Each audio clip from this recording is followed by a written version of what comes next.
मोर माया के पहली सावन, हृदयला मोर महकावय हो। तही बसे हस मोर हृदय मां, है सावन मोला समझावय हो।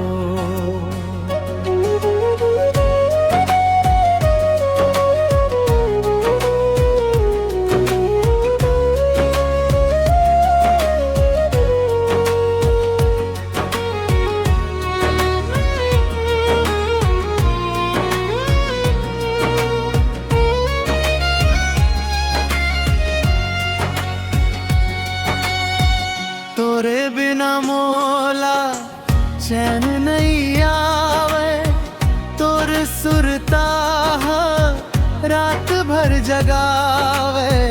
जैसे फूलला भंवरा सतावे, तै मोर गिया मां आग लगावे। मोर माया के पहली सावन, हृदयला मोर महकावे हो। तही बसे हस मोर हृदय मां, है सावन मोला समझावे हो।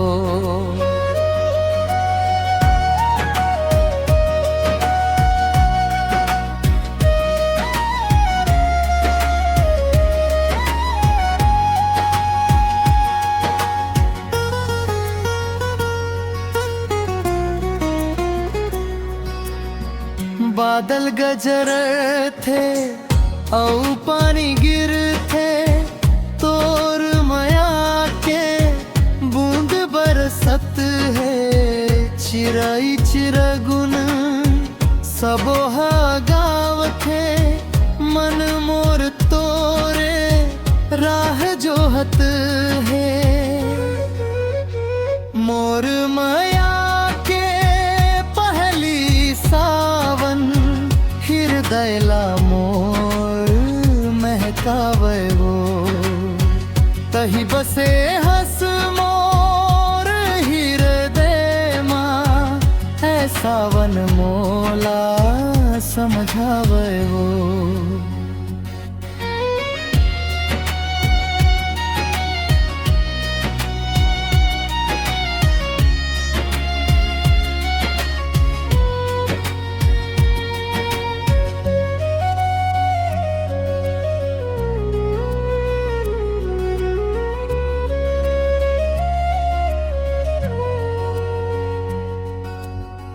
कभू आबे का तैन मोर अंगनामा, संग में झूमो हमन सवामा।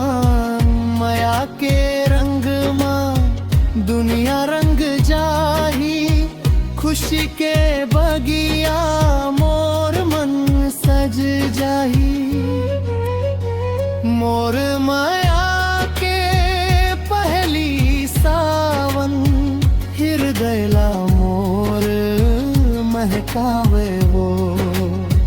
तही बसे हस मोर हृदय मां, है सावन मोला समझावे हो। मोर माया के पहली सावन, हृदयला मोर महकावे हो। तही बसे हस मोर हृदय मां, है सावन मोला समझावे हो।